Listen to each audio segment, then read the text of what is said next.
Gente, muito boa noite, muito obrigada pela presença de todos vocês aqui. Jamil, eu também agradeço imensamente a sua disposição para empreender os projetos que a gente leva para o seu WhatsApp, sempre com muito entusiasmo para poder participar das nossas investidas, da nossa vontade de reunir as pessoas para falar do Mastermind, da formação do Mastermind, do benefício que, que nós podemos ter para as nossas vidas e podemos levar para a vida das pessoas que amamos, né? Então, é um privilégio para mim representar a Fundação Napoleão Hill aqui no Espírito Santo e me sinto honrada de ver os colegas aqui presentes, fazendo a divulgação, trazendo outras pessoas também, e a gente ter o Brasil todo representado aqui na nossa telinha do Zoom. Eu fico muito feliz. Temos pessoas aqui que nós não conhecemos, que receberam de presente o livro que nós vamos falar hoje, que é Os 12 Segredos de Jesus, e que por meio de outras pessoas estão se conectando com a filosofia de Napoleão Hill, porque a gente entende a nossa forma de ajudar o mundo a ser um lugar melhor. Então, o nosso palestrante, para quem ainda não conheceu o Jamil, não teve a oportunidade de ouvir as piadas pré-evento dele, que são muito boas. Ele já faz assim, ele anima o evento, ele dá a palestra, ele faz a administração do tempo, ele organiza tudo ali para a coisa acontecer. Ele é o presidente da Fundação Napoleão Hill para os países de língua portuguesa, ele é escritor, é teólogo, é economista também, e uma das suas paixões é estudar a Bíblia e, obviamente, traduzir isso nos conhecimentos de liderança que nós levamos para todos os países onde tem brasileiros, que são os treinamentos da Mastermind. Então, o nosso já está aqui conosco, né? O nosso palestrante, Jamil Albuquerque, que vai falar hoje sobre o livro Os 12 Segredos de Jesus, que tem provocado muitas reações boas nas pessoas que estão comprando, estão lendo e estão levando isso para dentro de casa. Olha a Flavinha ali mostrando o livro dela. Oh, coisa boa. Olha aí, Érica Mello, Flávia, muito Flávia bom. Viçosi, Jamil, foi a pessoa que deu a ideia para esta palestra acontecer. Ela veio aqui e falou bem assim, você tem mais 20 livros aí? Ela já tinha comprado 40. Aí ela veio aqui e perguntou se eu tinha mais 20. Eu falei, Flávia, 20 eu não tenho, eu tenho 2. Ó, Mas a Terê também mostrando. Bom. É. Que legal, Flavinha. Muito bom, hein? 40 mais 2. Esse livro deixou um tempo aí vendeu muito bem, ficou muito tempo entre os 10 mais vendidos da Veja. Muito bom. isso. Ele é poderoso. Ele é poderoso. Jamil, se você concordar, a tocada aqui é o seguinte: eu separei 4 perguntas a respeito do livro. Os colegas que quiserem fazer perguntas, coloca no chat que eu vou organizando. E o Jamil, ele não vai responder exatamente as perguntas, tá, gente? As perguntas que eu vou fazer são mais para poder a gente iniciar a conversa e aí nós vamos fazendo um bate-papo aqui. A ideia é que não seja uma coisa quadrada, estruturada, né, de forma linear, não. Aqui é a ideia de um bate-papo para a gente poder conhecer um pouco mais dessa obra, tá bom? E outra coisa que eu preciso pontuar é que nós fizemos uma arrecadação financeira desse evento e nós vamos ajudar a um projeto de um instrutor nosso aqui do Espírito Santo, que todo final de ano ele vai a alguns orfanatos e ele vai vestido de Papai Noel e leva os presentes. Então, esse ano nós utilizamos a arrecadação desse evento para poder colaborar com essa obra tão bonita que ele faz há tantos anos. E aí todo o valor arrecadado a gente vai fazer essa reversão, depois vocês vão acompanhar as fotos nas nossas redes sociais, tá bom? Muito obrigada a todos que colaboraram com essa campanha. Jamil, Obrigado. Pois não. física quântica e espiritualidade, como as duas coisas se relacionam e como isso pode ajudar na liderança que o mundo precisa, né? A liderança que muda o mundo. Boa pergunta, né? Aliás, é o que se pode chamar de uma pergunta filosófica, que ela aprofunda na essência da liderança e de porque e como todas as coisas existem. Antes de entrar na resposta, eu quero gentilmente fazer algumas. Primeiro, saudar a todos aí que entraram, muitas pessoas depois. Eu estou vendo alguns instrutores chegando. Nós temos a Érica dos Estados Unidos e temos o Antônio Santos de Portugal, ou seja, estamos reunidos aqui em alguns continentes, né? Porque Portugal, para vocês entenderem, Portugal não conta 5 continentes da Terra, eles contam 7 continentes, porque as Américas eles dividem em 3 continentes. Então, a primeira vez que eu vi lá nos 7 continentes da Terra, eu falei, caramba, onde é que estão os outros 2 aí que eu nunca vi? É porque eles separam os 3 continentes americanos, né?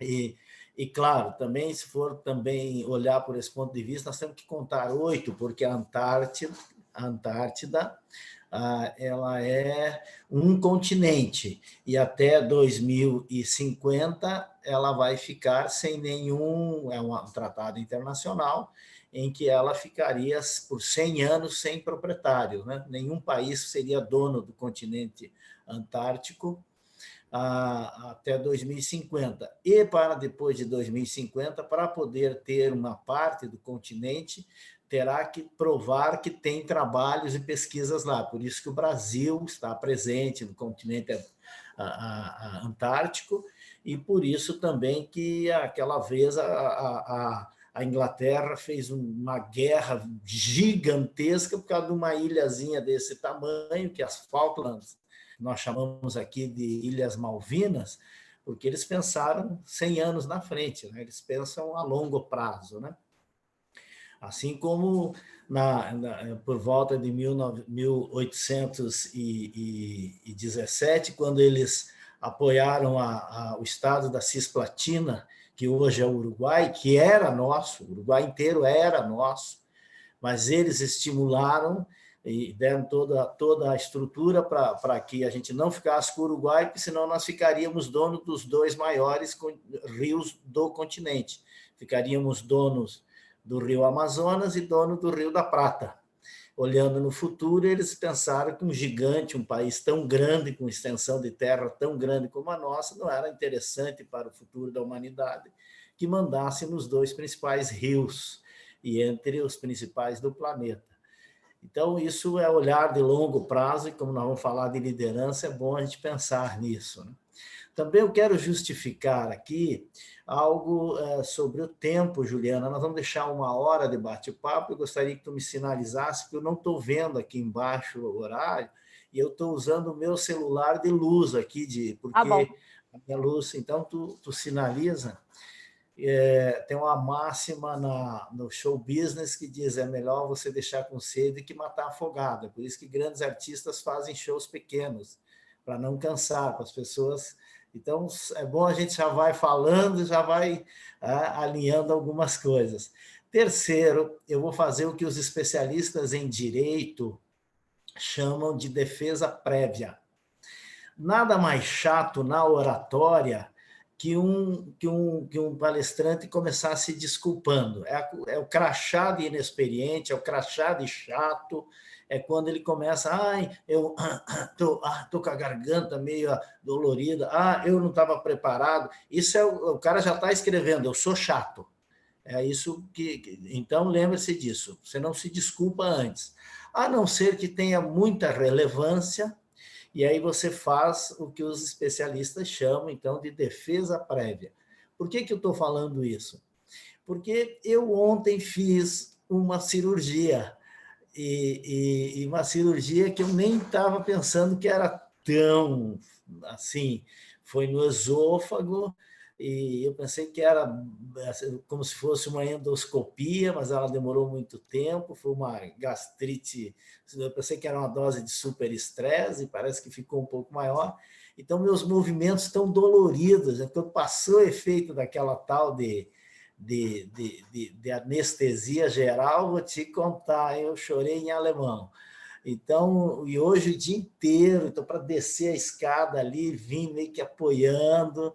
Então, vou sentar, me movimentar, e talvez eu possa... Aqui teve alguns momentos que eu senti dor. Então, nós vamos fazer um bate-papo, e uma conversa, uma roda de conversa filosófica, e se eu der algumas patinadas, vocês já colocam lá na prateleira das coisas que a gente tem direito nos dias em que a gente tropeça um pouco. Nós vamos falar sobre os 12 segredos de Jesus. Este livro não só nos deixou muito tempo na lista dos 10 mais vendidos da Veja, como vem tornando-se um ícone. Vem tornando-se um ícone. Por exemplo, lá em São José do Rio Preto, que é uma cidade muito importante, é a 8ª cidade mais rica e mais populosa de São Paulo, e que a Terê é a nossa associada, o padre, que é o padre mais influente que tem lá, que inclusive há uma probabilidade real dele tornar-se bispo. Eu não tenho muita intimidade com os procedimentos católicos, mas é ser elevado, né? Ser exaltado a bispo. Ele está fazendo um curso de 12 módulos com os 12 segredos dentro da paróquia, porque lá tem matéria, no final de cada segredo tem lá os passos de ação, e pode transformar num curso. E muita gente vem trabalhando, estudando em igrejas, mas ele não é um livro eclesiástico, ele não é um livro religioso, ele é um livro sobre liderança. São os 12 postulados de Jesus Cristo na liderança. Então, a ideia foi olhar o ponto de vista de Jesus Cristo pela ótica humana. Hoje nós avançamos o conceito metafísico e usa-se mais o conceito física quântica, e daqui a pouco já vamos explicar isso. E também do ponto de vista de religião e do ponto de vista de espiritualidade.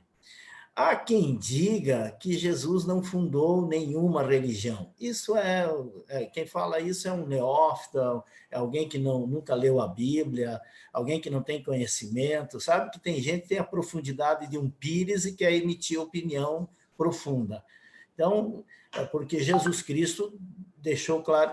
eu tenho que tirar aqui, deixa eu baixar aqui para tirar como é que se chama ali, o WhatsApp, que senão ele fica fazendo aquele barulhinho, né? Então, Jesus Cristo deixou muito claro, sim, o postulado de uma igreja, quando ele falou lá para Pedro, né? Peter, you are stone, over this rock I build my church. Pedro, tu és pedra, e sobre esta rocha eu construirei a minha igreja. Então, ele criou, sim, uma igreja. Quem fala ao contrário é um desconhecedor, é um inexperiente. E os inexperientes podem falar qualquer idiotice, pois eles são inexperientes mesmo, tá? Podem falar qualquer tolice. Mas Jesus criou uma religião, criou uma igreja. Ao mesmo tempo que ele acrescentou algo muito profundo, porque Jesus não era cristão, que é outro equívoco histórico muito grande. As pessoas dizem, cristianismo é a religião de Jesus. Cristianismo não é a religião de Jesus. Cristianismo é uma religião sobre Jesus. Jesus era judeu. Era judeu. Então, são linhas muito tênues que, quando vai se fazer uma análise, você tem que ter uma leitura um pouco mais ampliada. Porque se você vai no nível da crença, aí você não consegue encontrar o que é informação, o que é conhecimento, o que é verdade, como é que transforma isso em inteligência e como é que faz isso transformar-se e virar a sabedoria, que é você conduzir a vida sem sofrimento. Então, você tem que analisar, tem o conhecimento infantil, aquilo que Platão dizia, que começamos falando em Platão, tem o conhecimento infantil, tem o conhecimento da crença, tem o conhecimento racional e tem o conhecimento metafísico, que é o quântico, que é o que une a racionalidade com a filosofia e dá profundidade à vida. Então, quando você diz qual a importância da física quântica para a liderança, é essa a estrutura da pergunta, Juliana, é isso, né? Qual a importância? A relação da física quântica com a espiritualidade e a importância dessas duas na liderança. São duas perguntas. Certo. Então, religião vem de relacionamento. As pessoas traduzem religar como religar. uma tradução mais direta, pela aproximação do som da palavra. As pessoas traduzem religare, do grego, como religar, que também é bonito, é religar o homem àquilo que foi separado lá no Jardim do Éden, faz a religação, isso é a religião. Também é muito bonita a tradução, mas isso é uma aproximação, é muito comum acontecer isso no inglês, né? A gente faz erros no inglês quando a palavra é parecida, faz uma tradução parecida. É como na Bíblia tem lá Shabá, e aí traduziram para o sábado. E Shabá não é sábado. Shabá é dia sagrado. Sábado, como nós o conhecemos, vem de Saturday, vem de Saturno, vem de outra estrutura, não da Bíblia. Mas tem aí 2 ou 3 religiões que se agarram nisso como náufragos afundando e dizendo, não, a Bíblia diz aqui que é o sábado, que é sagrado e que não é o domingo. Mas é por uma tradução de aproximação. Tem até um nome técnico, isso que não está me ocorrendo agora, o nome técnico quando se usa e quando se acontece isso por aproximação. Então, são os falsos cognatos, Hamilton. Esse mesmo. Quem é que estava falando? Jorge, falsos cognatos. Isso mesmo. Obrigado, Jorge mesmo. É o falso cognato.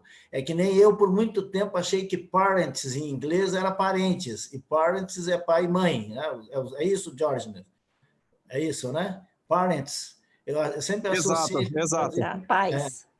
Parents. Eu pensava que era parente, né? O falso cognato. Então, é a mesma coisa. Então, religião é relacionamento, é quando você se relaciona com Deus. Por isso, a igreja. Você se relaciona com Deus através do relacionamento com as pessoas e com Deus.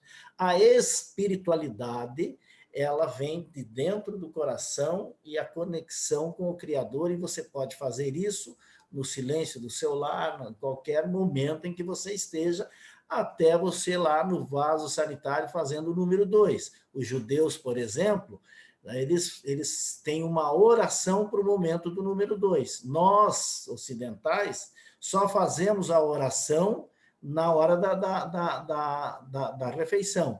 O meu netinho tem 8 meses, não, foi 9 meses agora. Aí, acho que foi ontem que a gente foi orar, ontem, não me lembro, que foi orar, ele já colocou a mãozinha assim, ele já está começando a colocar a mãozinha assim, porque a gente tem o hábito de orar na mesa com as mãos assim. Embora eu nunca fui católico, nasci protestante, sou protestante até hoje, mas a gente tem esse hábito de juntar as mãos para orar na mesa, fazer assim. E ele já veio fazendo isso. Para nós é um momento muito reverencial. Mas na hora do número 2, nós ocidentais não analisamos isso como uma grande reverência. Os judeus, ao contrário, aquele é um momento de grande reverência, porque é a hora que completa o ciclo alimentar, em que você faz o processo. Então, isso é espiritualidade. É quando você vê todos os atos da existência com a nobreza da espiritualidade. Então, a espiritualidade e a física quântica. O que quer dizer quântico? Então, tem a física clássica.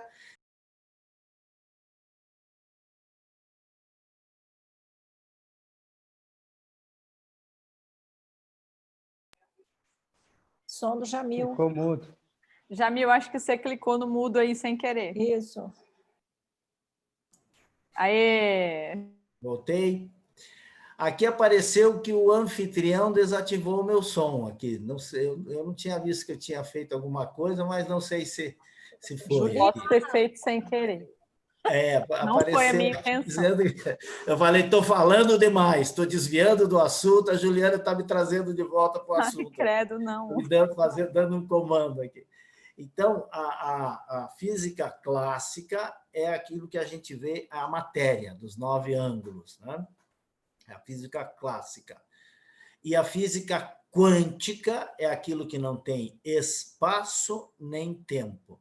Tudo que vocês ouvirem falar sobre o quântico é aquilo que não tem espaço nem tempo, né? O Confúcio tinha os 5 passos, né? Que era o espaço, o tempo, o caos, a matéria e a inteligência infinita. Isso é o confucionismo. Então, por isso que os chineses, 50 anos para eles é curto prazo. Eles pensam sempre a longo prazo, porque eles são confucionistas, são descendentes dessa filosofia, que é a única filosofia do mundo, que é uma filosofia, que é um sistema político e que é um sistema religioso, que é uma religião, é o confucionismo. Então, a importância, nós chegamos num momento em que a gente entende que o milagre é uma ativação quântica. Por isso que os milagres você também pode realizar os teus, que o Napoleão Hill fala. Napoleão Hill era transcendentalista, o seu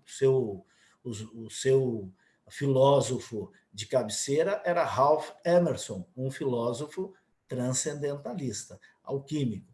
Então, Jesus, nos seus 12 segredos, era um grande alquimista. Daqui a pouco eu vou falar sobre os 12 segredos. Ele era um alquimista. E ele foi um homem, como ser humano, como líder, extraordinário, né, gente? Veja, quando a gente olha o líder Jesus Cristo, ele não nasceu em palácios. Ele não nasceu num palácio. Muito pelo contrário, ele nasceu numa estrebaria, numa manjedoura, nasceu lá junto com os animais.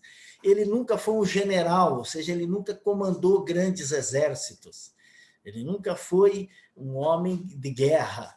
Ele nunca andou mais que 300 quilômetros longe da sua aldeia natal.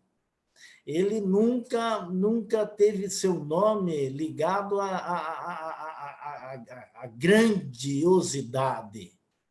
No entanto, ele fez tremer impérios.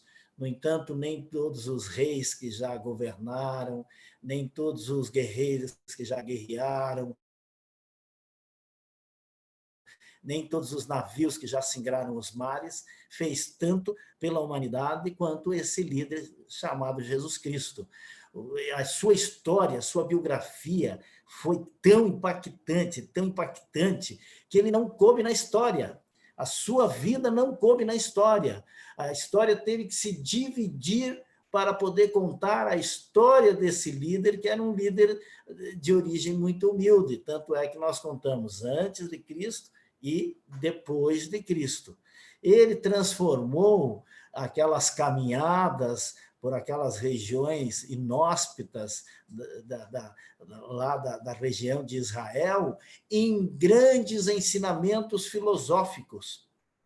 Tanto que a sua escola, o seu modelo de instrução era o método Peripatel. Peripatel era o método de ensino de Jesus Cristo. Talvez você nunca tenha ouvido isso.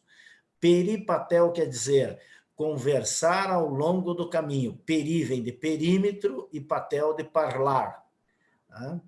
Se alguém disser Jesus era peripatético, ele não está ofendendo.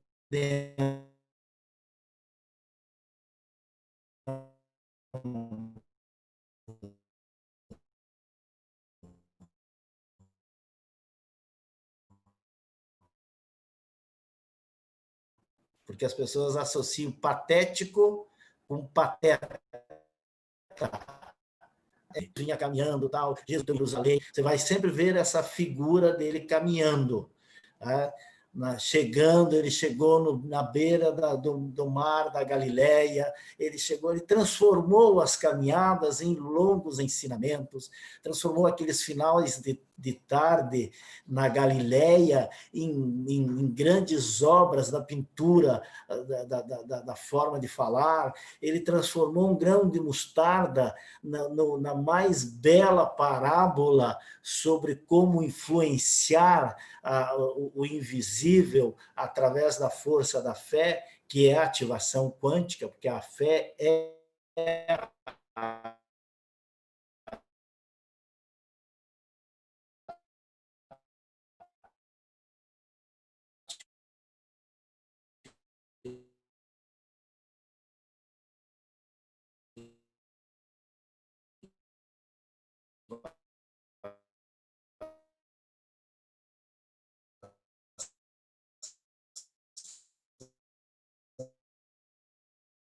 como um sagrado para você.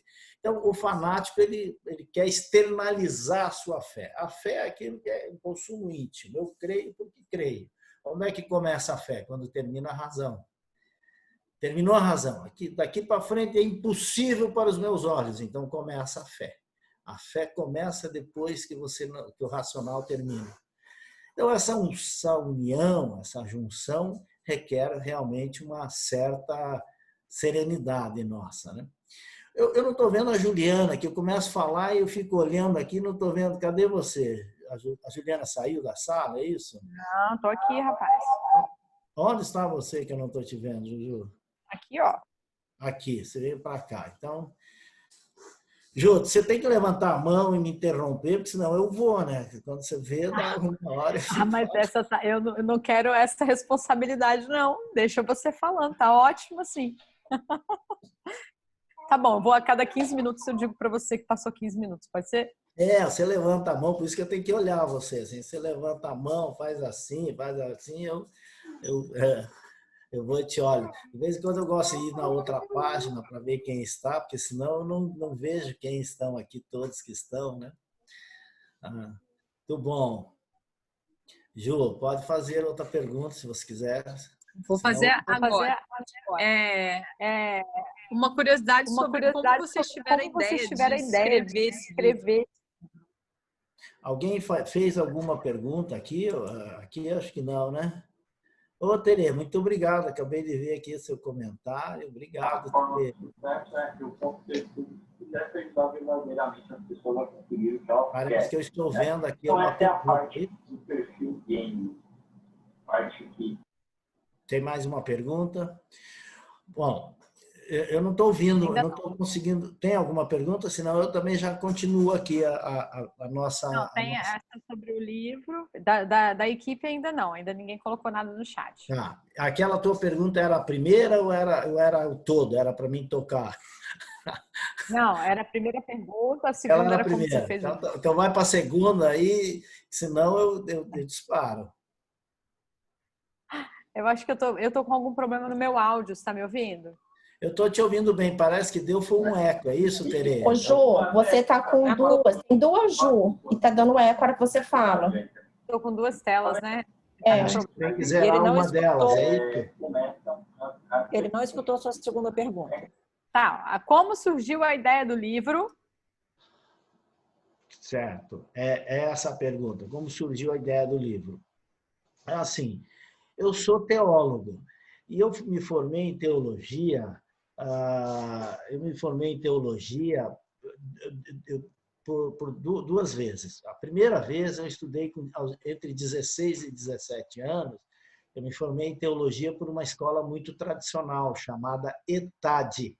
ETAD quer dizer Escolas Teológicas da Assembleia de Deus.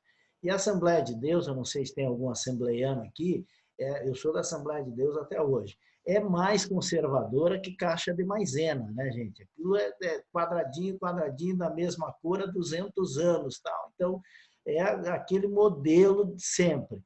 E eu estudei com eles, me formei, naquela época a gente não chamava ensino à distância, chamava-se ensino por correspondência. Então, a gente estudava e toda sexta-feira ia lá na igreja e prestava a prova lá uma vez por semana, durante 2 anos foi. Então, eu sou formado em teologia, mas nunca fui pastor, nunca fui eclesiástico, nunca estive na frente de nenhuma igreja. Passaram-se muitos anos, eu me tornei um homem adulto, fui fazer filosofia aí já no interior de São Paulo, e aí fui fazer pela PUC, que é a Pontífice Universidade Católica. Aí, o que acontece? O viés católico ele tem um viés muito mais filosófico dentro dos filósofos. Eu fiz filosofia pela PUC com um viés filosófico dos grandes filósofos da igreja. Por exemplo, o meu filósofo predileto é Santo Agostinho. Então, aí eu comecei a olhar também diferente, porque a Igreja Católica é de uma riqueza, de um simbologismo extraordinário. Eu, que nunca fui católico, me apaixonei pelo catolicismo. Então, aí eu comecei a ler a Bíblia, e eu li a Bíblia inteirinha. Nós fizemos uma vez um projeto para ler a Bíblia em 1 ano, em 3 pessoas, e lemos a Bíblia. Se você ler 3 capítulos todos os dias, se depois você dobrar os capítulos, você faz uma metodologia que você lê a Bíblia inteira em um ano. Foi John Wesley que fez esse desenho, né? Por isso ele fundou uma igreja chamada Os Metodistas. Ele dizia, onde houver um índio, onde houver uma carruagem, onde houver um soldado, ali terá um reverendo metodista ensinando a palavra de Deus. Então, ele criou métodos de estudo e fundou uma igreja chamada Metodista, que é muito forte nos Estados Unidos, mas é forte aqui no Brasil também. Então, eu li a Bíblia inteira, mas eu li a Bíblia também junto com um pastor bastante conservador. Aí você lia sempre naquele viés religioso da igreja. Eu comecei a selecionar tudo aquilo, comecei a ver aquilo tudo e falei, pô, aqui tem mais coisas do que um ensinamento religioso propriamente dito e tem muita filosofia aqui dentro da Bíblia. Então eu comecei a trazer a física quântica e vi que dentro da Bíblia ela tem uma mística cristã muito grande, tá? E a palavra mística quer dizer o milagre sendo visto, né? O mágico é aquele que enxerga o milagre, é que nós associamos magia com algo não do bem, né? Mágico é aquele que consegue enxergar o milagre, consegue mover o milagre, né? O misticismo é você saber que o milagre existe e encontrar o caminho para chegar até ele. Aí eu fui anotando, e eu comecei a questionar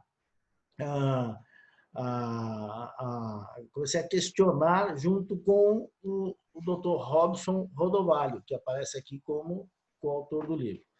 E ele, como é um físico quântico, é sociólogo, foi 3 vezes deputado federal, foi secretário distrital de Brasília, do Distrito Federal, um homem com uma visão de mundo extraordinária, tá? E fundou uma igreja chamada Sara Nossa Terra, com mais de 2.000 templos. É um homem numa mentalidade do tamanho do planeta, né? E eu comecei a questioná-lo, e aí fomos trocando informações. Os questionamentos dele eram tão profundos que chegou uma hora, ele foi como uma banca curadora para mim. Porque quando você tem um conhecimento que você não submete a ninguém, você começa a pensar dentro só da tua estrutura. E esse é um dos erros decisórios, né? Um dos erros, dos 7 erros crassos de decisão, é você pensar que só o teu ponto de vista é o correto. Então, eu peguei, submeti a ele, e aí foi nascendo, então, esse livro, a gente foi depurando. Ele dizia, Jamil, aqui tu tá em excesso, aqui tu pode aprofundar mais, aqui eu vejo que você pode... E ele investia tempo na leitura. Eu falei, bom, agora um homem que investe tanto tempo assim na leitura, não é só mais o curador do livro, ele é também um coautor. Então, por isso que ele aparece como coautor no livro. Então, a ideia foi isso, eu fui estudando e fui trazendo isso para a estrutura. Agora, claro que eu bati na literatura de Napoleão Hill, porque eu queria saber onde ele tinha começado o conceito de mastermind, e aí quando eu comecei a frequentar a Fundação Napoleão Hill, lá nos Estados Unidos, aí eu tive acesso a anotações pessoais dele. E uma das anotações pessoais dele, lá da base, que consta lá de 1912, porque tem a data embaixo, ele começou em 1908 a pesquisa, e consta em 1912, eu tenho aqui alguns livros, inclusive aqui editado pela Fundação, eu tenho um livro de 1912, que eram os rascunhos, né? Tem um livro aqui de 1916, que também eram os rascunhos dele, e tem os manuscritos, né, que a Citadel lançou no Brasil, atendendo a um pedido nosso, que já é de 1925, porque a versão final só saiu em 1928. Né? E em 1925 ele estava com ela quase pronta. Aí, em 1926 ele teve aquele problema que ficou escondido 1 ano e 3 meses debaixo de um porão, foi onde ele escreveu o livro Mais Esperto que o Diabo, e ele só lançou em 1928 a versão final. Então, eu peguei, quando eu encontrei de 1912, onde ele cita que o Mastermind é bíblico, eu falei, uau, que coisa mais linda. Que é aquele segredo quando Jesus está no monte. Eu sei que tem pessoas aqui que são muito estudiosas da Bíblia. Jesus está no monte e está ele mais 3 discípulos e, de repente, aparece lá no monte para conversar com Jesus Cristo, aparece lá Moisés e Elias. Mas Moisés e Elias tinham vivido há milhares e milhares e milhares e milhares de anos antes. Então, espera, como é que é isso tudo aqui? E aí ele diz, olha, onde ele pede o segredo, é a primeira vez que aparece o conceito de segredo. Então, ele diz assim, eu peço um segredo para vocês, não contem isso para ninguém, mas eu vou entregar para vocês a chave do céu, chave do universo. Como é que você movimenta todo o universo? Que é o espírito de concordância. Tudo que for concordado na terra é concordado no céu. Se você gosta de anotar, ele está aqui contado, explicado com muita profundidade. Ele está no capítulo 18 de Mateus. Você vai encontrar esse momento extraordinário. Eu falei, uau, isso aqui é conhecimento de câmara alta, isso aqui é conhecimento. Tanto que dos 12 discípulos, ele levou só 3, ele não levou todo mundo. E Jesus tinha um jeito de pregar, de falar, né, de ensinar, que a palavra pregação surgiu muito depois por Santo Agostinho. Santo Agostinho é que criou o conceito pregar. Ele dizia, essa mensagem é tão bonita, que nós temos que falar tanto, como se estivesse pregando na cabeça, no coração e na vida das pessoas, como se aquelas marteladas lá do Cruz do Calvário fossem escutadas no mundo inteiro. É por isso que até hoje, quando vai se falar de Jesus Cristo, se chama de pregação. Foi o Santo Agostinho, o doutor da Igreja Católica, que criou. Então, naquela época, ele tinha 3 maneiras de ensinar, ou 4. Uma jeito era ensinar para a multidão, outra forma era ensinar quando ele estava com alguns nobres, que ele se reunia, como aquela conversa com Nicodemos. Só um minuto, por gentileza. Dependendo do movimento aqui, dá uma dor, a gente faz... E tinha um momento que ele falava com os seus discípulos, e dentro dos seus discípulos ele tinha ainda a sua tropa de elite. Então, nesse momento, ele levou o pessoal para um oriente diferenciado ali, para dar uma instrução. Então, aquilo ali foi a ponta de ariete que me fez eu começar a pesquisar e disse, puxa, eu quero colocar. Teve um padre que falou muito mal desse livro aqui. E ele disse que Jesus não tinha nenhum segredo, que isso aqui era não sei o quê, né? Falou um monte de tolice lá. Aí a pessoa me ligou e disse, você só pergunta para o padre o que Jesus escreveu na hora que ele se abaixou lá. Só aqui na capa já tem um segredo. Tá? O que ele escreveu? Porque quando diz assim que vieram acusar que era mulher, ele se abaixou e começou a escrever com o dedo na areia. O que ele escreveu lá? Né? Ninguém sabe. Então, é um segredo. Tá? A palavra segredo vem de sagrado. O que quer dizer sagrado? Sagrado é aquilo que conduz para a eternidade. Você não entrega de qualquer maneira, nem para qualquer um.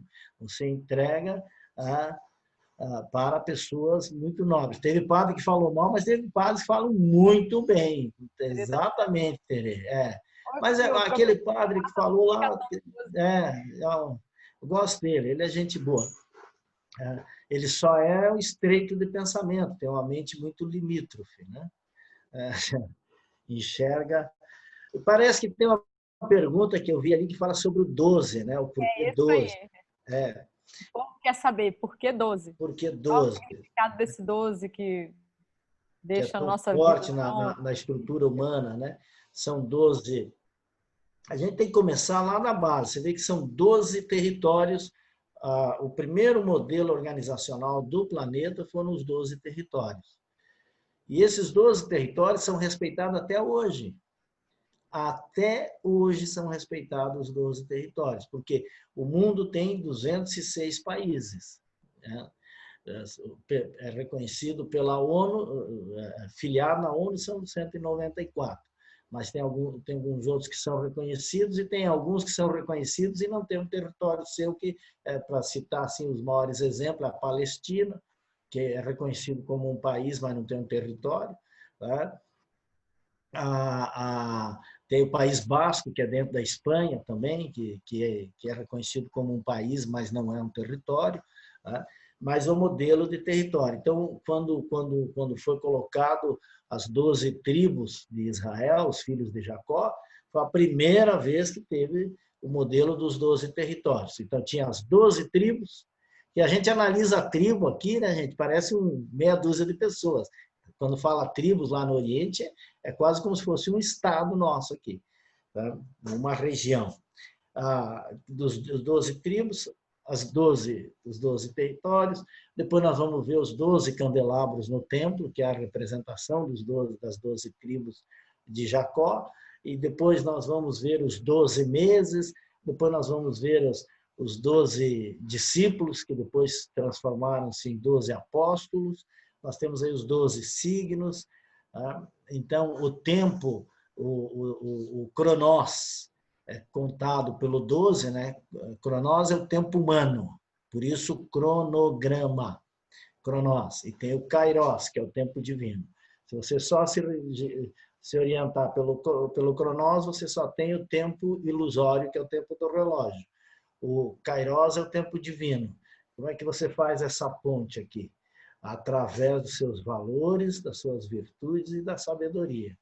Então, 12 é tão simbólico, por quê? Porque 12 tem origem numa região chamada Salém, que tinha lá um sacerdote chamado Melquisedeque, que estruturou toda a estrutura humana da Terra, e que gerou uma língua chamada sânscrito, que é uma língua que influenciou toda a Índia também, e que quer dizer sagrado, né?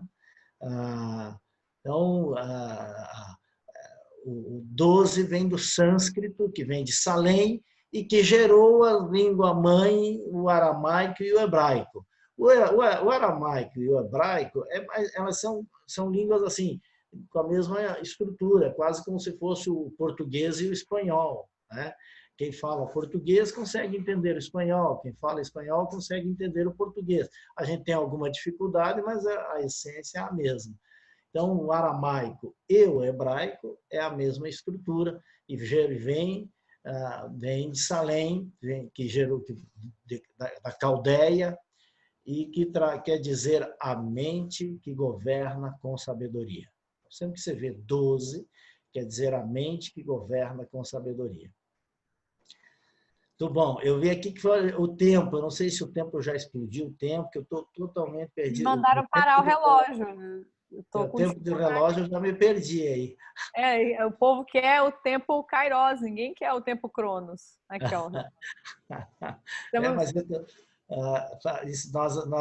nós ainda temos 16 minutos ou já passou? A última pergunta dedicada a quem ainda não leu o livro, que são: quais são os 12 segredos? Quais são os 12 segredos? Esse tem que ler o livro, né? Eu tenho 15 minutos, é isso? Isso aí. Eu tenho 15 ou eu já estourei 15? Não, segundo a Terê, você tem até amanhã, porque ela mandou parar o relógio, mas do nosso combinado aqui você tem mais 15 minutos. Então, eu penso assim que tem alguns segredos que dá para a gente conversar. Um deles eu já falei aqui, que é o espírito de concordância. Tá? Então, sempre que você quiser fazer uma coisa dar certo, procure alguém e crie concordância, que é o mastermind. Tá? É a mente que governa com sabedoria, é o mastermind, é a mente maestra. A mente... E tem que tomar de golinho, gente, que se toma muito, acho que ele vai passando ali, tá vendo os probleminha, ele barulhão, a dor danada quando desce. a mente maestra. Então, o Mastermind tem 3 origens. Vem de Shekinah, vem da egrégora e do Mastermind. E depois tem o 4º momento que Jung chamou de inconsciente coletivo. Shekinah, se você pegar em 99,9% das traduções, você vai encontrar. O que quer dizer Shekinah? Eles traduzem lá, nuvem de Deus. Né? Você pode pegar, porque a internet é o território da superficialidade. Né, gente? 3% só da internet é que nós temos acesso. 97% é o dark web, é a rede profunda. Né? Então, e lá para chegar lá tem que ser, né? Tem que ser muito, muito, muito fera. Né? Tem que conhecer muito esse caminho. Então, Shekinah, nuvem divina, quer dizer, aonde Deus e o homem se encontram no mesmo lugar. Lembra quando a nuvem divina entrava dentro do templo tal, e só o sacerdote podia entrar lá, senão ele morria quem entrasse lá sem autorização. Então, Shekinah é quando Deus e o homem se encontram no mesmo lugar. E aí Jesus Cristo fez essa ponte, rasgou o véu, e aí todas as pessoas podiam se encontrar com Deus no mesmo lugar. Por isso, esse é o momento avatárico dele, né? O Adilson falou que o áudio sumiu. Será que é o meu que sumiu? Não, tá ouvindo? normal. Tá normal. Tá normal, Adilson. Aqui tá normal. Então, esse é o momento do avatar de Jesus Cristo, né? O avatárico. O que quer dizer avatar? Aquele que conduz grandes coisas, né? Ele é o grande avatar da humanidade, Jesus Cristo. Então, e depois vem a egrégora. A egrégora quer dizer aonde a força do universo e a força da Terra se encontram no mesmo lugar. Então, é a força telúrica da Terra e a força cósmica do universo se encontram no mesmo lugar. A egrégora sagrada. Por isso que quando a gente vai fazer uma oração, a gente se dá as mãos para formar a egrégora sagrada. E o que quer dizer mente maestra, mastermind? É onde os homens e os objetivos se encontram no mesmo lugar. Então, por isso é que você cria o momento de concordância. E esse momento de concordância é que faz com que você fique muito mais forte. Todo o conceito americano é baseado nesse conceito. Então, esse é um dos segredos que você encontra aqui, né? Claro que com muito mais profundidade, com exercícios para você fazer. O outro segredo é como se relacionar, como desenvolver um relacionamento pessoal com Deus, através do seu nome, que é o Eu Sou. Então, como você acessa o Eu Sou e como você porque Eu Sou é uma permissão filosófica profunda que Deus nos deu para que a gente possa conectá-lo, porque se Deus é Deus, eu não consigo concebê-lo, né? Se Deus é Deus, ele é tão infinito, tão infinito, tão infinito que eu não consigo concebê-lo. Não cabe dentro da minha cabeça. Quando algumas pessoas, os cientistas, às vezes você vai conversar com pessoas que aprofundam muito, ele diz, mas eu não consigo conceber Deus. Ele é tão infinito, tão infinito, tão infinito, que eu não consigo concebê-lo. Por quê? Porque é muito infinito. Então, ele nos dá uma concessão filosófica e ele se apresenta por um nome pessoal, né? Que é as 4 letras, né? O tetragrama, o Yah, que quer dizer a causa que vem a ser, antes de existir, que é o Eu Sou.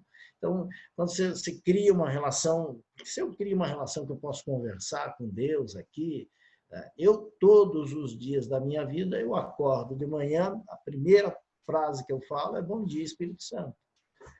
A primeira frase, meio dormindo, às vezes eu não quero falar em voz alta, eu estou com preguiça, eu digo só em pensamento, bom dia, Espírito Santo, mas aí parece que fica uma vozinha aqui, fala em voz alta, faz em voz alta. Aí eu falo, bom dia, Espírito Santo, para eu mesmo ouvir o meu bom dia. O Espírito Santo é o Deus que ficou cuidando de nós aqui na Terra. A gente tem dificuldade de entender que tem um Deus que mora no planeta. Nós não fomos treinados com essa percepção, né? Mas ele disse, está lá explicando o que é isso, né? Eu vou, mas eu deixarei aqui um grande avatar cuidando de todos vocês. Por isso que às vezes você faz um pedido para Deus e você diz assim, eu quero uma vaga de carro, que é o exemplo mais usado, né, na física quântica. Eu quero uma vaga de carro aqui. Aí você vai ali até a vaga de carro. Aí você diz, mas como é? Será que Deus me escutou? Mas, meu Deus é tão grande, como é que ele me escutou? É porque tem o Deus que fica cuidando de nós aqui, que é o Espírito Santo, que está em todos os lugares. Ele é o próprio planeta. Aí, agora aqui é uma caminhada grande para caminhar nisso aqui. Essa dá uma instrução. Gente, quando eu dou uma risadinha, dói pra caramba aqui. Vamos abrir para perguntas aí, respostas. Vamos lá. A gente fica a noite inteira, se você deixar. Mas eu já estou até com dó do Jamil. Agora, acho que eu estou falando demais. Eu acho que está entrando ar aqui e eu estou notando que está doendo mais mesmo aqui, porque o ar vai entrando, né? E aí vai gerando um certo desconforto. Eu amanhã falo, porque eu dei uma comida de vento, né, gente? Eu marquei essa aqui e amanhã tem uma live, que é uma série de live que vai fechar sobre o Mais Esperto que o Diabo. Eu amanhã falo sobre como vencer o diabo. Amanhã é enfrentamento mesmo, é toreado. Vai ser no seu Instagram? É no Instagram e é Bauru que está fazendo. Eles fizeram... São uma série de 5 lives há 5 semanas e eu faço o encerramento amanhã. Então, eu compartilho com vocês, que eu inscrevi todos no evento, eu mando isso. O Instagram. Obrigado, Andréia. Obrigado, menina. Me cuide-se, prometo. Eu só tenho que agradecer, acho que todo mundo também está muito feliz. Assim, acho que a questão também é, quem não lê o livro tem que ler o livro, né, gente? E já fica aqui o convite, nós estamos iniciando, já temos o calendário de janeiro em diante, de alguns grupos de estudos que a gente tem feito, está sendo muito legal, parceria com... Vou tentar mudar um pouquinho aqui a posição, gente. Só tentar mudar um pouquinho aqui a posição para ver se... A gente tem feito aqui a parceria com a Mastermind de Boston, né? Eric e o Georges lá em New England, mais o pessoal do Vale do Paraíba, mais a turma lá do Felipe Guedes. A gente tem feito alguns grupos de estudo juntos e esse livro vai entrar agora no calendário de janeiro, para quem quiser participar e ler junto com a gente. Fica aqui o convite, eu vou mandar no e-mail também. E se a gente tiver uma pergunta, só uma pergunta, está na hora de fazer, antes da gente encerrar. Aí tem que abrir o microfone. Faça agora. Faça agora, para a gente fazer. Eu tenho uma pergunta. Antônio César Paganini. Isso, Jamil. Onde é que você é, Antônio César? Eu sou de Boca Raton. Ô, garoto, de Boca Raton. É aqui na Flórida. Na Flórida. Conheço o Boca Raton, César. Ah, que bom! Da próxima vez, fale que você vem aqui, porque a gente vai lá te encontrar. Eu acho que eu vou a Orlando dentro em breve. Eu devia ir a Orlando. Então, por favor, fale com o Alexandre que fale pra gente, porque ele foi meu mastermind, meu mestre aqui, e eu sou recém-formado. E eu tenho uma curiosidade. Saudações Mastermind. Saudações Mastermind. Peraí, saudações Mastermind. Eu gostaria de conhecer um pouco da similitude que existe entre se você pode falar, entre do que você conhece da maçonaria e do Mastermind. Não, relação não tem nenhuma. Nenhuma. Relação não tem nenhuma. O que ocorre é assim, a maçonaria, ela é uma escola fundada por um rei que é chamado Salomão. Esse rei foi filho de Davi. Porque maçom quer dizer construtor, por isso a palavra mansões, né? Então, ele quando foi construir o templo, ele contratou um arquiteto líbio, né? e chamado Irã Abif, e eles tinham uma situação que nós precisamos entender, gente, que aquela época eles foram construir só de empregados diretos. Foram 120 mil pessoas trabalhando. 120 mil pessoas trabalhando direto no templo, fora os stakeholders. O que quer dizer stakeholders? É a cadeia envolvida, porque cada emprego direto gera mais 4 empregos indiretos. Então, nós estamos falando de uma metrópole há 24, 25 séculos atrás. Tá? Então, como é que ele organizava aquilo? Como é que ele poderia fazer aquilo? Ele tinha o cara que era um mestre, ele tinha o cara que era um aprendiz, ele tinha o cara que estava no meio termo. Então, a Irã Abif construiu uma estrutura para poder pagar essas pessoas. Porque como é que ele ia organizar? Não tinha cartão ponto naquela época, não tinha lista de assinatura, as pessoas eram analfabetas, era um percentual menos de 0,000% que sabia ler. Então, para poder organizar, César, eles foram criando modelos, cada um tinha uma palavra, cada um tinha um gesto, cada um tinha um sinal, para poder ir lá e receber o salário no dia do pagamento. E você era proibido ensinar a tua palavra para outra pessoa, para que a outra pessoa não viesse e recebesse. Digamos, um cara lá que era um peão, né, um servente de pedreiro, se ele soubesse a palavra do pedreiro mestre, ele ia lá, falava a palavra e recebia o salário indevido. Então, ele foi organizando. Depois disso, o que aconteceu? Isso foi se tornando uma profissão sagrada. Não é por acaso, qual era a profissão de Jesus Cristo? A gente traduz como carpinteiro, né? Mas é uma tradução. Jesus Cristo era quase como se fosse um arquiteto hoje, até porque a palavra arquiteto é muito recente, é coisa aí de menos de 2 séculos. Né? Ele tinha um ofício, né, de carpintaria, de marcenaria, de marcheteria, de construção. Então, essas pessoas, criou-se uma escola tão grande, tão grande, tão grande, que quando o templo terminou, eles estavam desempregados, mas tinham um ofício extraordinário, tinham uma profissão extraordinária.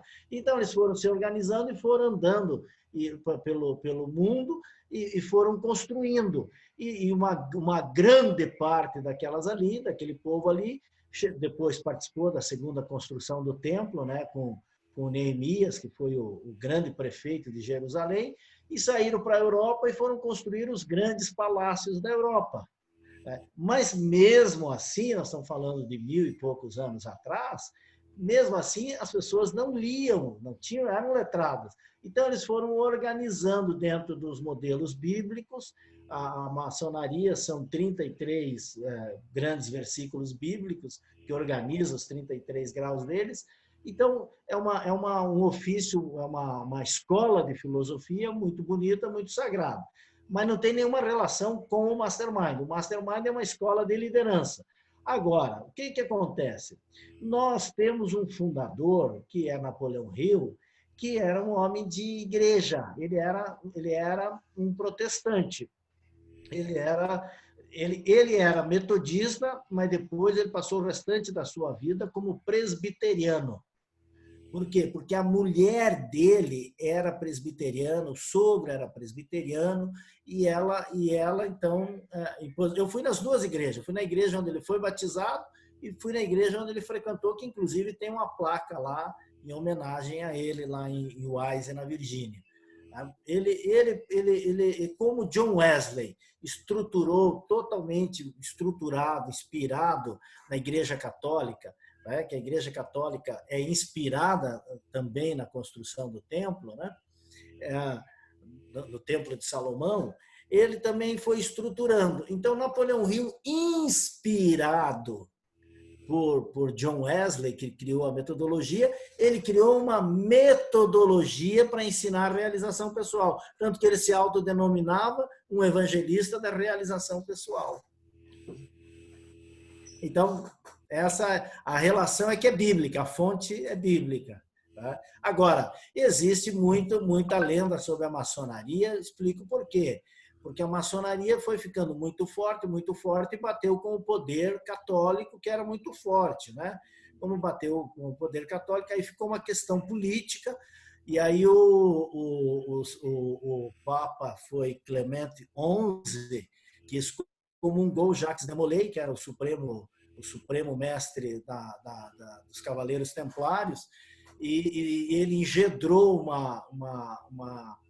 uma estrutura no tempo da Inquisição e queimou vivo Jacques de Molay, que era supremo grão-mestre da ordem maçônica. E aí, quando Jacques de Molay estava sendo queimado em Paris, na frente de uma multidão, ele gritou em voz alta, ele disse: sou inocente de todos os crimes que sou acusado. Só tem 2 homens que eu tenho como inimigo neste planeta. Um mora em Roma, é o Papa, chama-se Clemente XI. E outro mora em Paris, que é o rei da França, Carlos V. E eu convoco esses 2 homens para ainda este ano, diante do Tribunal Celeste, provar a minha inocência. E aí, naquele mesmo ano, os 2 morreram de doença misteriosa. Aí a Igreja Católica espalhou no mundo que aquele povo era do demônio e aí ficou e colou, pois eles tinham estrutura muito maior, colou e pegou no mundo. Mas tem uma carta muito profunda do João 23 pedindo desculpas pelas atrocidades que foram feitas para a maçonaria pela Igreja Católica na época da Inquisição. Então, houve depois uma reconciliação entre essas 2 instituições extraordinária. Todas as 2 instituições são instituições extraordinárias na sustentação do tecido humano na Terra. Tanto a Igreja Católica tem uma admiração extraordinária por eles, nunca fui católico, como a Ordem Maçônica e como qualquer organização que queira fazer o bem para a humanidade, né? Não tem uma pergunta que seja despretensiosa aqui, Jesus né? Cristo diz assim, só para terminar, Jesus Cristo diz, né? O que se não está contra nós, está a favor de nós. Né? É isso aí. Se não está destruindo a humanidade, está construindo a humanidade, está no nosso time. Né? Você falou que tem uma pergunta, eu já passei, acho que já estourei o tempo aí. Não, agora o tempo já foi, você precisa descansar. Eu só quero pedir a gentileza de todos os amigos abrirem aqui as câmeras para a gente poder fazer uma foto. Você tem aquela foto que você dá um clique lá, eu não aprendi a fazer, mas tenho que dar um Ctrl+C. Eu acho que o Adilson deve saber, né, Adilson? Que dá o Ctrl+C e não aparece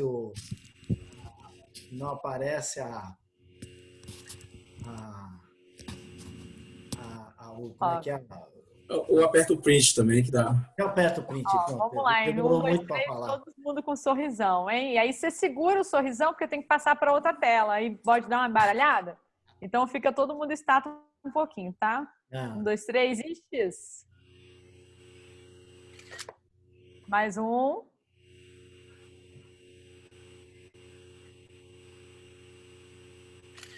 Último.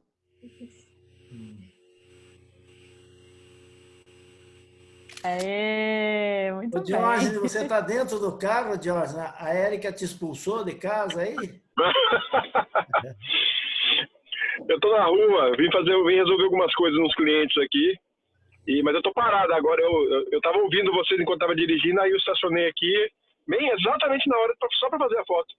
Ele não perde, viu, Jamil? Jamil, mais uma vez, muito obrigada pela sua disponibilidade, pela sua gentileza, pela dedicação que você sempre cuida aqui das coisas que a gente faz junto, né? Eu espero que para vocês todos tenha sido um momento muito bacana. Se puder pedir uma gentileza, coloca aí no chat uma palavra, como é que foi essa palestra para vocês. Quem está falando tem presente aqui, ó, temos nosso grande irmão Marcos Melo presente. Sim. Ô, Marcos Melo, sempre bem-vindo. A Tereza colocou lá, incrível. Coloca aí, gente, uma palavra no chat, como é que foi, só para o Jamil ficar feliz, que ele fez a doação do tempo dele em prol aqui da nossa campanha, ó, sensacional, gratidão. Todo conteúdo. Aqui. Engrandecedor, espetacular. Olha, amanhã... Tem que sair e pagar ingresso de novo para entrar, inspirador. Show. Amanhã eu falo sobre o mais esperto que o diabo. Tá? Se alguém puder você divulgar, eu vou falar exatamente sobre os 7 passos para vencer o diabo, para vencer o demônio, que é o fechamento, né? Jadir Oliveira, do Rio Grande do Sul. Ei, Jadir. Muito bom, muito bom. Jadir, pode deixar que eu te implanto na foto, viu? Ó, a Ivana dizendo que foi fascinante. Muito obrigada, gente, pela confiança, pela disposição, por dedicarem esse momento também para um pouco mais de aprendizado. E também uma reflexão filosófica a respeito da liderança, né, Jamil? Acho que isso é... Aprofundamos um pouco sobre Jesus, né, que é uma figura extraordinária, né? Não tem como não falar de Jesus e não se encantar, não se emocionar. Ele é verdadeiramente o mestre dos mestres. Ele foi o único mestre que se deu a conhecer aqui na Terra pelo nome que ele tem no universo, porque todos os outros mestres que estiveram aqui ajudando a organizar a Terra se apresentaram com outros nomes, como Salomão, como Davi, como Abraão, como José, mas Jesus não, Jesus deu-se a conhecer pelo próprio nome do universo. Então, ele não tem como nos referirmos a Jesus sem termos uma sensação de bem-estar, uma sensação de poder, uma sensação de eternidade. Então, é muito, muito bonito. E se relacionar com Deus dá muita segurança, né, gente? É um dos caminhos para a gente se sentir seguros na Terra, é se relacionando com Deus, né? Cada vez que você olha, se diz, eu sou uma poeirinha cósmica, mas eu sou uma poeirinha cósmica que faço parte de algo muito grande, né? Que é o universo, né? E que nós chamamos de Deus. Falou, nosso mestre, querido. Eu vou gravar, a palestra está gravada, tá, gente? Eu vou compartilhar o link com vocês, tá bom? Fiquem tranquilos, viu? Quem me pediu aqui, que eu vou mandar amanhã, né? Porque hoje já está na hora de dormir. Mais uma vez, muito obrigada, gente. Fiquem com Deus, vão com Deus, né? Obrigada, Jamil, se cuida. Mastermind com você até o futuro. Até a eternidade, até o futuro. Um abraço a todos. Boa noite, Portugal. Boa noite, Flórida. Boa noite, Nova Inglaterra. Boa noite, Boston. Boa noite a todos. Muito obrigado pelo convite. Boa noite, queridos. Um abraço a todos. Boa noite aí, gente. Estou aqui do ladinho, estou ouvindo tudo, hein? Boa, boa. A vida é tão simples. Não pode ficar pelo nome. Boa noite. Obrigada, Ju, pelo convite. Obrigada a você, Flavinha, pela ideia. Foi maravilhoso. O importante é a equipe. Tchau, gente. Paulo, boa noite. Obrigada, aí, Paulo. Canta inteiro aí, Paulo. Quero ver, vai. Cheguei na metade, só estava na academia. Muito bom, muito bom. Vou fechar, hein? Boa noite. Se cuida, Jamil. Boa noite, boa noite. Boa noite. Melhores aí, Jamil. Tudo bom. Tchau pra vocês.